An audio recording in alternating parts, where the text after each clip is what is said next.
तो हेलो दोस्तों। अगर आप अभी तक की सीरीज़ को फॉलो करते आ रहे हो तो आप इतना इंटरफेस बहुत आराम से बना लोगे। अभी मैंने क्या किया हुआ है, कुछ नहीं किया है। बेसिकली मैंने क्यूब ऐड किया हुआ है अपने सीन के अंदर। ठीक है। इस सीन को बनाने के लिए सबसे पहले हमने क्या किया, एक बार रिवाइज भी हो जाएगा हमारा। सबसे पहले एक सीन का ऑब्जेक्ट क्रिएट करना है। उसके बाद एक कैमरा का ऑब्जेक्ट क्रिएट करना है। कैमरा का ऑब्जेक्ट क्रिएट करने के बाद मैंने कैमरा की पोजीशन सेट करी हुई है Z = 10 एंड Y = 5। ओके। उसके बाद एक रेंडरर क्रिएट करना है, हम WebGL रेंडरर क्रिएट करेंगे, रेंडरर का साइज सेट करेंगे और उसके बाद अपने डॉक्यूमेंट में इस रेंडरर को अपेंड कर देंगे।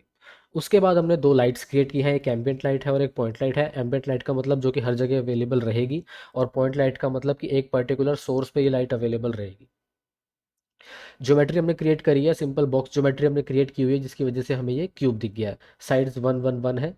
उसके बाद हमने एक मटेरियल क्रिएट किया है, मैश क्रिएट किया है और इसको इसकी पोजीशन 0 0 पे सेट करके अपने सीन के अंदर ऐड कर दिया है।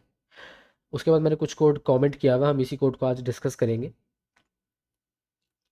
देखो, वैसे तो हम लोग अपनी सीरीज़ का एंड कर चुके हैं, बट कमेंट्स के अंदर कुछ रिक्वेस्ट आई थी कि एक पर्टिकुलर टॉपिक को ऐड करना था, तो उसके लिए मैं एक बोनस सेक्शन क्रिएट कर रहा हूँ। आज हम लोग बेसिकली देखने वाले हैं कि और हमारे पास कितने तरह के कंट्रोल्स अवेलेबल हैं। अभी तक हमने सिर्फ एक कंट्रोल किया है, वो है ऑर्बिटल कंट्रोल। ऑर्बिट कंट्रोल से क्या होता है, आप अपने सीन के अंदर इस तरह से मूव कर सकते हो, उसमें जूम इन कर सकते हो, जूम आउट कर सकते हो। ठीक है। राइट माउस प्रेस करोगे तो इस तरीके से मूव भी कर सकते हो। मिडल माउस बटन प्रेस करोगे उससे भी इस तरह से आप मूव कर सकते हो। ओके। तो ये कुछ चीज़ें थी जो ऑर्बिट कंट्रोल्स आपको देते हैं। इसके बाद हम देखेंगे और हमारे पास क्या क्या कंट्रोल्स अवेलेबल है। तो इसके अलावा हमारे पास अवेलेबल है, एक तो है फर्स्ट पर्सन कंट्रोल्स। अब ये फर्स्ट पर्सन कंट्रोल्स क्या करते हैं, देखो आपने कोई भी गेम खेली होगी, उसके अंदर जैसे कि GTA वाई सिटी हो गया या पबजी हो गया, इस तरह के गेम्स में क्या होता है, कैरेक्टर जो होता है वो आगे पीछे मूव करता है, लेफ्ट राइट में मूव करता है। आप अपने कीबोर्ड्स की कीज प्रेस करोगे, WASD या फिर एरोस की प्रेस करोगे तो आपका ऑब्जेक्ट जो है मूव होता है। तो ये कैसे किया जाए, इसको करने के लिए आपने कुछ नहीं करना। अभी हम ऑर्बिट कंट्रोल्स का यूज़ कर रहे थे, इसको तो मैं कर दूंगा कमेंट। उसके बाद मैं यूज़ करूंगा फर्स्ट पर्सन कंट्रोल। एक चेंज मुझे छोटा सा और करना है। क्या करना है, यहाँ पे जो अपडेट फंक्शन होता है ना नॉर्मल ऑर्बिट कंट्रोल्स का, उसके अंदर हमें एक क्लॉक ऐड करनी पड़ेगी, क्योंकि ये फर्स्ट पर्सन शूटर को चाहिए था, बिना क्लॉक के वर्क नहीं कर रहा था। तो मैंने क्लॉक ऐड करी है। क्लॉक ऐड करना बहुत सिंपल है। 3 डॉट क्लॉक का आप करके मेथड यूज़ करके आप एक क्लॉक क्रिएट कर सकते हो। ये क्लॉक क्या करेगी, टाइम देखती रहेगी कि अभी सीन को रेंडर हुए कितना टाइम हो गया, कितना टाइम इलैप्स हो गया, वो टाइम ही देती रहती है। तो फर्स्ट पर्सन का जो कंट्रोल है ये ठीक से वर्क नहीं कर रहा था, इस वजह से मुझे यहाँ पे इसको टाइम देना पड़ा। तो जैसे आप टाइम दे दोगे, अब आप यहाँ देखोगे आप इस सीन के अंदर ना मूव कर सकते हो। अब मूव ये बहुत धीरे धीरे हो रहा है। ठीक है। बहुत धीरे हो रहा है, तो अगर आपको इसकी स्पीड को कंट्रोल करना है, हमारे पास यहाँ पे कुछ और टूल्स भी कुछ प्रॉपर्टीज़ अवेलेबल हैं। आप इन प्रॉपर्टीज़ का यूज़ करोगे तो अभी ये थोड़ा सा अच्छा हो जाएगा। देखो, मैं माउस को मूव कर रहा हूँ तो ये उस डायरेक्शन की तरफ चेंज हो रहा है। अब मैं WASD प्रेस करूँगा, ये देखो मैं मूव कर रहा हूँ आगे और पीछे और लेफ्ट और राइट। अभी ठीक से पता नहीं चल पा रहा कि मूव हो रहा है नहीं हो रहा है, या सिर्फ जूम इन जूम आउट हो रहा है, हो क्या रहा है एक्चुअल में। तो उसके लिए मैं क्या करूँगा, एक हेल्पर ऐड करूँगा, ग्रिड हेल्पर। 3GS आपको कुछ हेल्पर्स भी प्रोवाइड करता है, उसकी वजह से आप अपने सीन को समझ सकते हो कि कैसे वर्क कर रहा है, क्या वर्क कर रहा है। तो एक हेल्पर होता है ग्रिड हेल्पर, क्रिएट करना बहुत आसान है। 3 डॉट हेल्पर का आप यूज़ करो। इसको आपने कुछ नहीं देना, सिर्फ और सिर्फ बताना है कि कितना बड़ा होगा। ठीक है। कितने डिविजन्स रहेंगे, मैं 10 डिविजन्स दे रहा हूँ।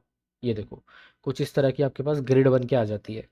अब इसमें आप अगर आगे पीछे मूव करोगे तो आपको दिख जाएगा सब कुछ। ये देखो।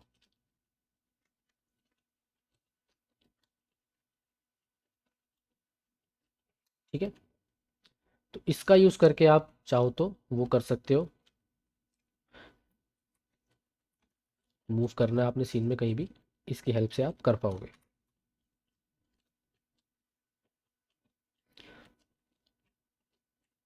ओके। इसको गेम्स वगैरह में हम बेसिकली यूज़ करेंगे ज़्यादा। अब इसके अलावा हमारे पास और कौन कौन से कंट्रोल्स अवेलेबल है, उसके बाद हमारे पास अवेलेबल होता है एक फ्लाई कंट्रोल। फ्लाई कंट्रोल भी सिंपल ही है, इसमें ज़्यादा कुछ है नहीं बताने के लिए, फिर भी एक बार हम देख लेते हैं क्या था। फ्लाई कंट्रोल बेसिकली माउस को आप जहाँ जहाँ लेके जाओगे उसके अकॉर्डिंग ये मूव करेगा। ये देखो, जैसे कि प्लेन उड़ रहा हो और प्लेन को आप कंट्रोल करना चाह रहे हो, आप इसका यूज़ करके कर सकते हो। तो ये उसी चीज़ के लिए बना हुआ है। इसमें बहुत ज़्यादा नहीं है डिस्कस करने के लिए। आप जहाँ भी क्लिक करोगे उस जगह को जूम कर देता है। ठीक है। इसके बाद जो नेक्स्ट हमारे पास कंट्रोल आता है जो कि काफ़ी इंटरेस्टिंग भी है, वो आता है ट्रांसफॉर्म कंट्रोल। ट्रांसफॉर्म कंट्रोल में हमें क्या करना है, इसमें थोड़ा सा काम ज़्यादा है और ये इंटरेस्टिंग भी सबसे ज़्यादा है। देखो सबसे पहले तो हमें ट्रांसफॉर्म कंट्रोल का ऑब्जेक्ट क्रिएट करना है।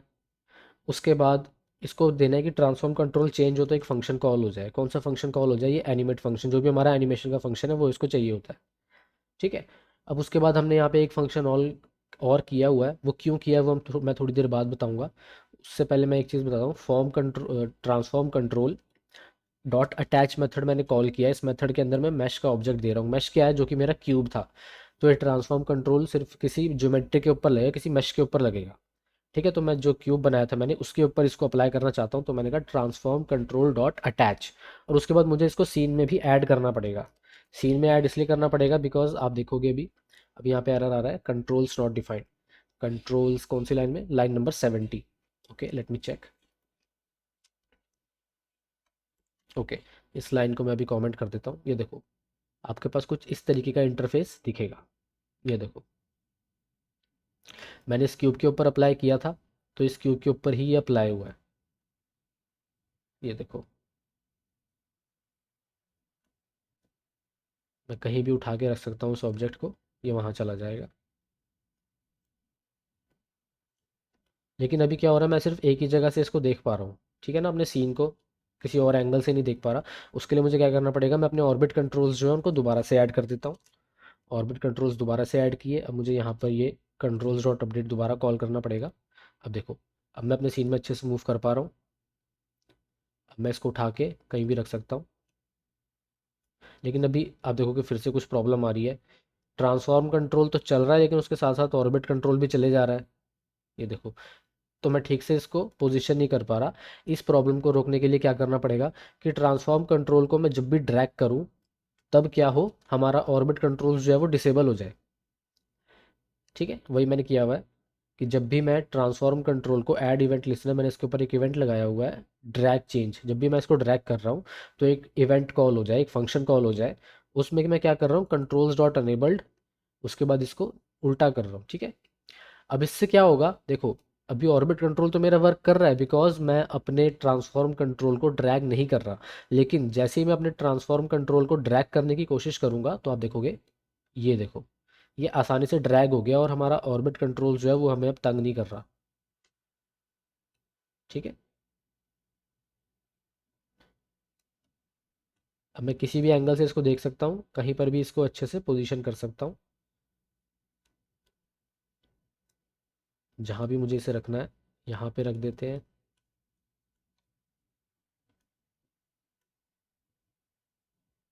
ठीक है, तो ये होता है हमारे पास ट्रांसफॉर्म कंट्रोल। तो ये कुछ कंट्रोल्स थे जिनका आप यूज़ कर सकते हो। आई होप जिसने भी ये कमेंट में पूछा था उसकी क्वेरी थोड़ी सी ठीक हो गई होंगी। Okay, thank you.